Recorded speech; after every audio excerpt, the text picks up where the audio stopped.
Hey everyone, welcome back to another edition of the Pick 6 presented by Sleep Number. I'm your host Mike Wobschall inside TCO Studios at Winter Park. Got some work to get to, so here we go. Question number 1 comes from Peter. Should we be concerned about Everson Griffin? It seems like he hasn't been a factor the last 2 weeks.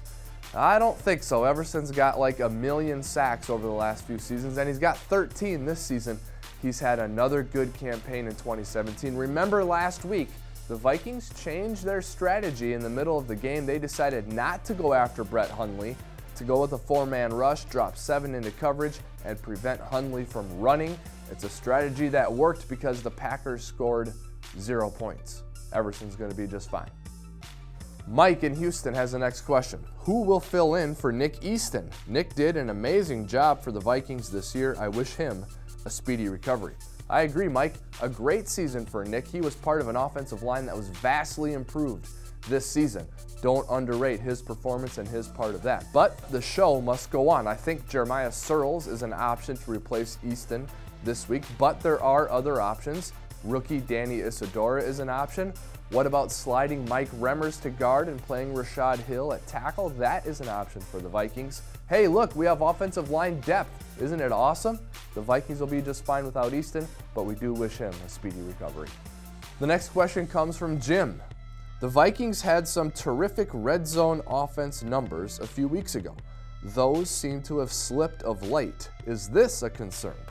Well, the Vikings were 1 of 3 in the red zone against Green Bay. Mike Zimmer wants better numbers than that, so I expect that to improve against the Bears. Being back inside is certainly going to help our offense. For the season, the Vikings are 55% scoring touchdowns in the red zone. But Jim is right. The last 3 games, it's dipped to 45%. Not a precipitous fall. It's one I think the team will get better at in the final week of the season, and I have no concerns going into the playoffs about the red zone offense. It's been just too good all season to be concerned. The things to stay away from in the red zone, negative plays, and you want to be able to run the ball. If you can do those 2 things, you're going to be just fine. Thomas has the next question. Assume nothing. Chicago is no pushover. It's fine to play with spirit and confidence, but don't get careless or overconfident. Thomas, I think you should speak to the team on Saturday night. That is the message Mike Zimmer will hammer home to his team. It would be easy to be overconfident, being 12-3 and playing a Bears team that's out of the mix, but Mike Zimmer will not let that happen. This is a Bears defense that's giving up 11.3 points per game over the last 4 games. The Vikings have to mind their P's and Q's if they want to get win number 13.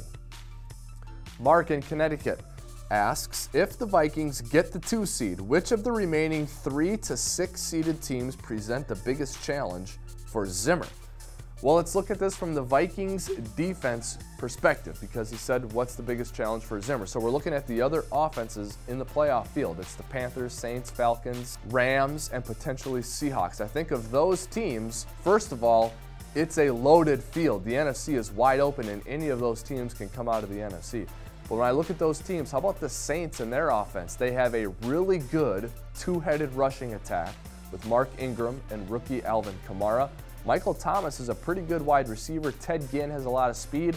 Oh, and you know, they have a future Hall of Famer at quarterback, Drew Brees. So I think there are lots of good offenses in this NFC playoff field, but the New Orleans Saints might be the best one. The last question comes from Chantel in Hawaii. If the Eagles lose against the wild card winner, could we still have another playoff game at home?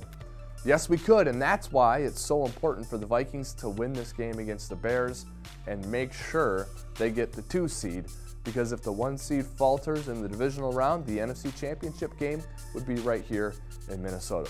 Can't overlook those Bears. Got to find a way to get the 2 seed.